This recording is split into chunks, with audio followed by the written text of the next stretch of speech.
Morning, everybody. So today we're going to pick up where we left off with Gary Paulson's Hatchet.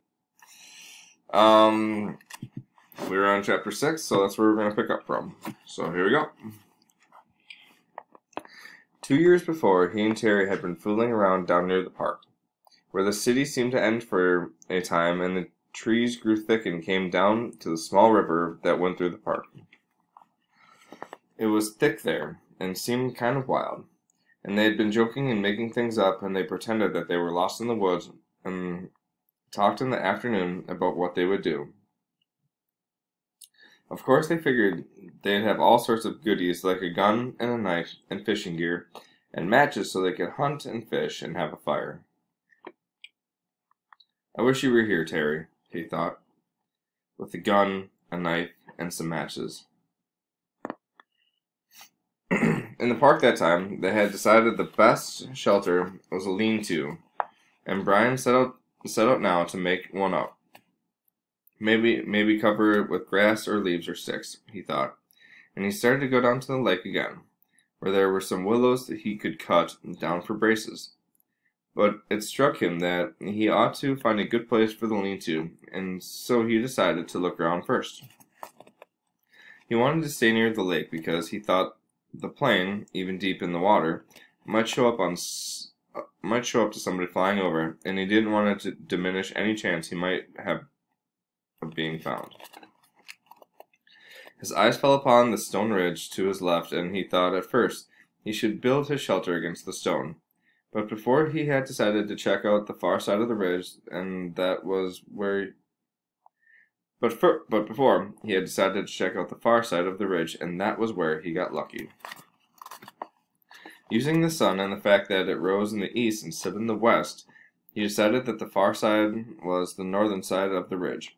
At one time in the far past, it had been scooped by something, probably a glacier, and this scooping had left a kind of sideways bowl back in under a ledge. It wasn't very deep. Not a cave, but it was smooth and made for a perfect roof, and he could almost stand in under the ledge. He had to hold his head slightly tipped forward at the front to keep it from hitting the top. Some of the rock had been scooped out had also been pulverized by the glacier action, turned into sand, and now made a small sand beach that went down to the edge of the water in front and to the right of the overhang. It was his first good luck. No, he thought. He had good luck in the landing, but this was good luck as well, luck he needed. All he had to do was wall off part of the bowl and leave an opening as a doorway, and he could have a perfect shelter, much stronger than a lean-to, and dry because the overhang made a watertight roof. He crawled back in under the ledge and sat. The sand was cool here in the shade. The coolness felt wonderful to his face, which was already starting to blister and get especially painful on his forehead, with the blisters on top of the swelling. He was also still weak. Just the walk around the back of the ridge and slight climb over the top had left his legs rubbery. It felt good to sit for a bit under the shade of the overhang in the cool sand. And now, he thought, if I just had something to eat. Anything. When he had rested a bit, he went back down to the lake and drank a couple swallows of water. He wasn't all that thirsty, but he thought the water might help take the edge off the hunger. It didn't. Somehow the cold lake water actually made it worse, sharpened it. He thought of dragging in wood to make a wall on part of the overhang, and picked up one piece to pull up. But his arms were too weak, and he knew then that it wasn't the crash and injury to his body and head. It was also that he was weak from hunger. He would have to find something to eat. Before he did anything else, he would have to find something to eat. But what? Brian leaned against the rock and stared out at the lake. What, in all of this, was there to eat? He was so used to having food just be there, just always being there. When he was hungry, he went to the icebox, or to the store, or sat down at a meal his mother cooked. Oh, he thought, remembering a meal now. Oh. It was the the last Thanksgiving last year, the last Thanksgiving they had as a family before his mother demanded the divorce and his father moved out the following January. Brian already knew the secret, but did not know it would cause them to break up and thought it might work out. The secret that his father still did not know, but that he would try to tell him when he saw him. The meal had been turkey, and they cooked it in the backyard in the barbecue over charcoal with the lid down tight.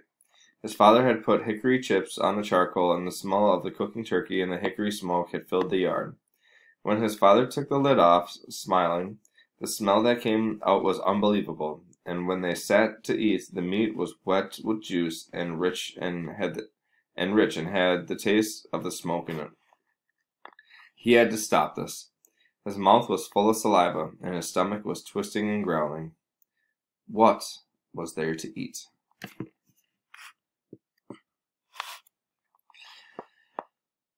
What had he read or seen that told him about food in the wilderness? Hadn't there been something? A show? Yes. A show on television about Air Force pilots and some kind of course they took. A survival course. All right, he had the show coming into his thoughts now. The pilot had to live in the desert. They put them in the desert down in Arizona or someplace that they had to live for a week. They had to find food and water for a week. For water, they had made a sheet of plastic into a dew-gathering device, and for food, they ate lizards. That was it. Of course, Brian had lots of water, and there weren't too many lizards in the Canadian woods. That he knew. One of the pilots had used a watch crystal as a magnifying glass to focus the sun and start a fire so they didn't have to eat lizards raw. But Brian had a digital watch, without a crystal, broken at that. So the show didn't help him much. Wait, there was one thing. One of the pilots, a woman, had found some kind of beans on a bush, and she had used them with her lizard meat to make a little stew in a tin can she had found. Bean lizard stew.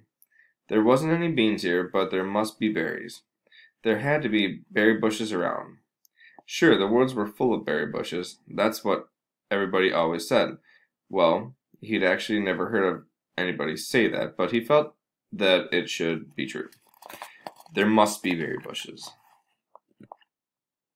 He stood and moved out into the sand and looked up at the sun. It was still high. He didn't know what time it must be. At home it would be 1 or 2 if the sun were that high. At home, at 1 or 2, his mother would be putting away the lunch dishes and getting ready for her exercise class. No, that would have been yesterday. Today she would be going to see him. Today was Thursday, and she always went to see him on Thursdays. Wednesday was the exercise class, and Thursdays she went to see him. Hot little jets of hate worked into his thoughts. Pushed once, moved back. If his mother hadn't begun to see him and forced the divorce, Brian wouldn't be here now. He shook his head. Had to stop that kind of thinking. The sun was still high, and that meant that he had some time before darkness and to find berries. He didn't want to be away from he almost thought of it as a home, shelter, when it came to be dark. He didn't want to be anywhere in the woods when it came to be dark. And he didn't want to get lost, which was a real problem. All he knew in the world was the lake in front of him and the hill at his back and the ridge. If he lost sight of them, there was a really good chance that he would get turned around and not find his way back. So he had to look for berry bushes, but keep the lake and rock ridge in sight at all times. He looked up the lakeshore to the north. For a good distance, perhaps 200 yards, it was fairly clear. There were tall pines, the kind with no limbs until very close to the top, with a gentle breeze sighing in them, but not too much low brush. 200 yards up, there seemed to be a belt of thick, lower brush starting, about 10 or 12 feet high, and that it formed a wall he could not see through. It seemed to go on around the lake, thick and lushy green, but he could not be sure. If there were berry bushes, they would be in that brush, he felt, and as long as he stayed close to the lake, so he could keep the water on his right and know it was there. He wouldn't get lost. When he was done or found berries, he thought he would just turn around so the water was on his left and walk back until he came back to the ridge and his shelter. Simple. Keep it simple. I am Brian Robinson. I have been in a plane crash. I'm going to find some food. I'm going to find some berries. Hang on, my phone's going off.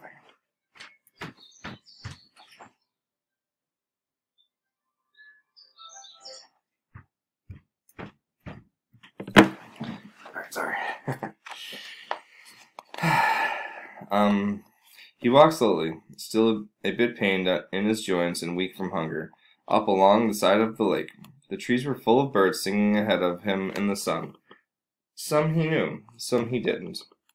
He saw a robin and some kind of sparrows, and a flock of reddish-orange birds with thick beaks. 20 or 30 of them were sitting in one of the pines. They made much noise and flew away ahead of him when he walked under the tree. He watched them fly. Their color a bright slash in solid green, and in this way he found the berries. The birds landed in some taller willow type of undergrowth with wide leaves and started jumping and making noise.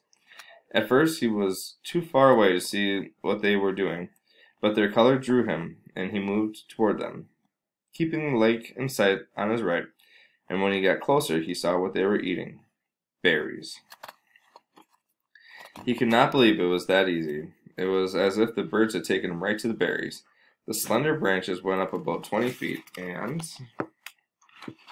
were heavy, drooping with clusters of bright red berries. They were half as big as grapes, but hung in branches much like grapes, and when Brian saw them glistening red in the sunlight, he almost yelled. His pace quickened, and he was in them in moments, scattering the birds, grabbing branches, stripping them to fill his mouth with berries.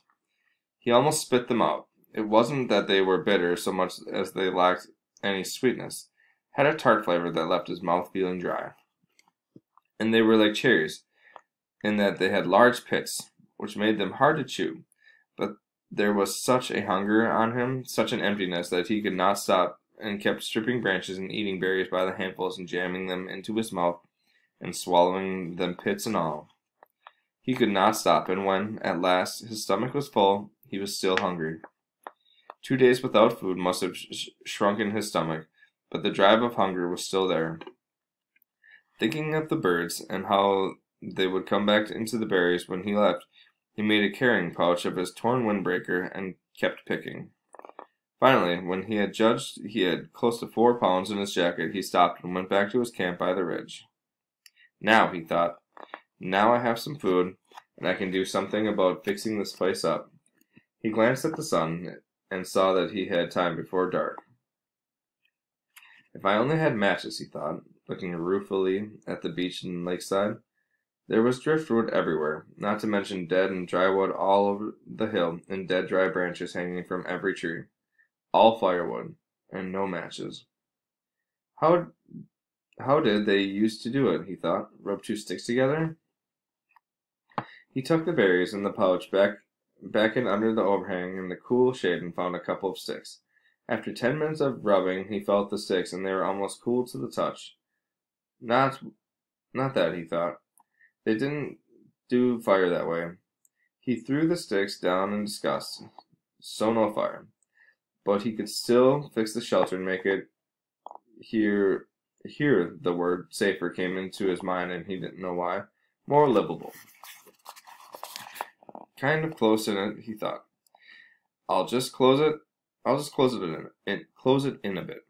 He started dragging up sticks from the lake and pulling long dead branches down from the hill, never getting out of sight of the water and the ridge. With these he interlaced and wove a wall across the opening in the front of the rock. It took over 2 hours, and he had to stop several times because he still felt a bit weak, and once because he felt a strange new twinge in his stomach, a tightening, rolling. Too many berries, he thought. I ate too many of them. But it was gone soon, and he kept working until the entire front of the overhang was covered, save for a small opening at the right end, nearest to the lake. The doorway was about 3 feet, and when he went in, he found himself in a room almost 50